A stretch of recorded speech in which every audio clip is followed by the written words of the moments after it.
तो हमें लगता है जातिवाद खत्म हो गया। अभी जरा हाथरस के चंदपा गांव की ही मैं आपको तस्वीर बता देती हूँ।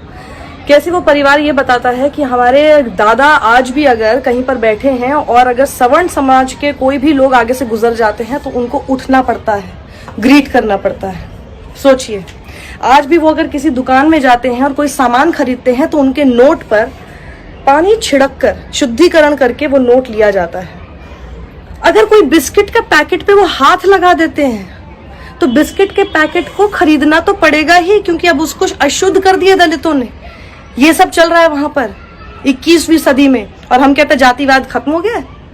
ये मैं किसके हवाले से बोल रही हूँ? 29 सितंबर को तब न्यूज लॉन्ड्री ने ये खबर छापी थी, पूरी डिटेल्ड खबर। वो आप नहीं पढ़ेंगे लेकिन पढ़िए, उसमें आपको पता चलेगा एक एक बात। ये कास्ट के नाम पर, जातिवाद के नाम पर किस तरह से अत्याचार उस परिवार के साथ हमेशा से होता है। और क्यों? आप सोचेंगे कि भैया ऐसी जगह पे सिर्फ उनके साथ ही क्यों अत्याचार हो रहा है? हम तो क्योंकि शहरों में रहते हैं ना, हमें तो समझ में नहीं आता कि जातिवाद नाम की कोई चीज होती है। ये जो चंदपा जगह है ना, इसमें यहाँ पे कम से कम 600 परिवार रहते हैं। 600 परिवार में से आधे तो ठाकुर परिवार हैं, उसमें और अलग से 100 परिवार जो है वो ब्राह्मणों के परिवार हैं। मुश्किल से 15 परिवार दलितों के हैं, जिनमें से एक ये परिवार था। तो इसीलिए ये सब हो रहा है। और ये परिवार कहता है कि ये 20 साल पहले से आपसी रंजिश बिल्कुल है। ये बता रहे हैं कि जो बच्ची है ये 6 महीने पहले से ये घर से बाहर निकलना इसने बंद कर दिया। घर से बाहर अगर कभी किसी काम से इनको भेजा जाता था तो ये मना कर देती थी। परिवार को समझ में नहीं आया कि ये क्यों ऐसा कर रही थी। नहीं है, इसको सीबीआई पे भरोसा नहीं है, आराम से। इसको एसआईटी पे भरोसा नहीं है, इस पे कानून पे भरोसा नहीं है। एक बार मुलाकात कर, हम तुझे भरोसा दिलाएंगे। जो तू यहाँ राजनीति कर रहा है ना, तुझे भरोसा दिला देगा धवरिया। ठाकुर घर में पैदा होना, एक बार भरोसा दिला बेटा हमारा। तेरे मुलाकात करने तेरे भाई आए बड़े, आजा जल्दी आ। ये जातिवाद नहीं है तो ये क्या है? ये क्या हो रहा है? आप और हम हमेशा सवाल ये करते रहते हैं ना कि आरक्षण क्यों है? इसीलिए है आरक्षण इसीलिए है क्योंकि हम अभी तक वो सभ्य समाज अपने साथ रहने वालों को बराबरी के दर्जे के साथ नहीं दे पा रहे हैं। आप और हम अभी भी, आप कहेंगे कि जी मैं तो नहीं करता, आपके एक के करने से कुछ नहीं होता ना, हमको वैसा समाज बनाना पड़ेगा। मैं भी आपको कह सकती हूँ कि मैं भी जातिवाद नहीं सोचती हूँ, मैं भी नहीं करती हूँ, लेकिन मेरे एक के सोचने से क्या होगा?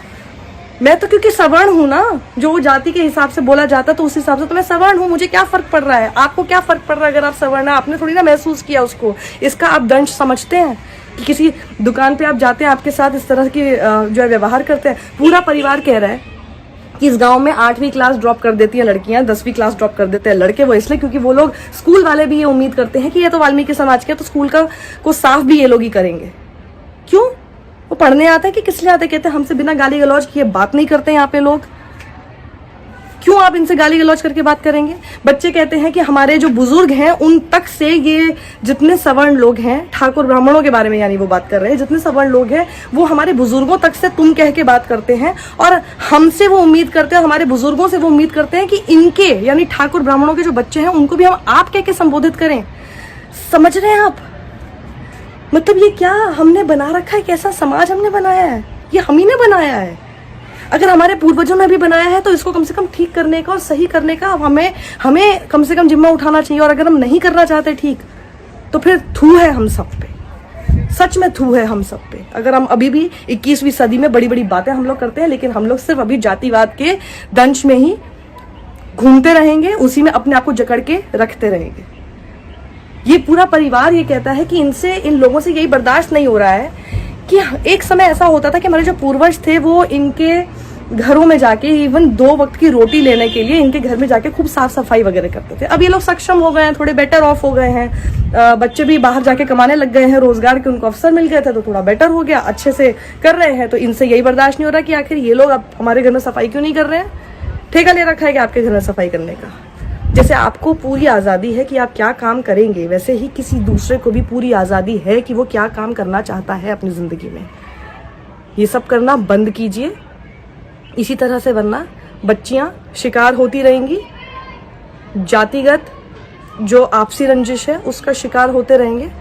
और फिर मुझे तो ये समझ नहीं आता, जब ऐसे मामले सामने आता है तब क्या आपको नहीं लगता कि हमारे देश का नाम अंतर्राष्ट्रीय स्तर पर कितना बदनाम होता है? जरा सोचिए इस बारे में। सभ्य समाज बनाने की तरफ आगे बढ़िए, वक्त आ गया है।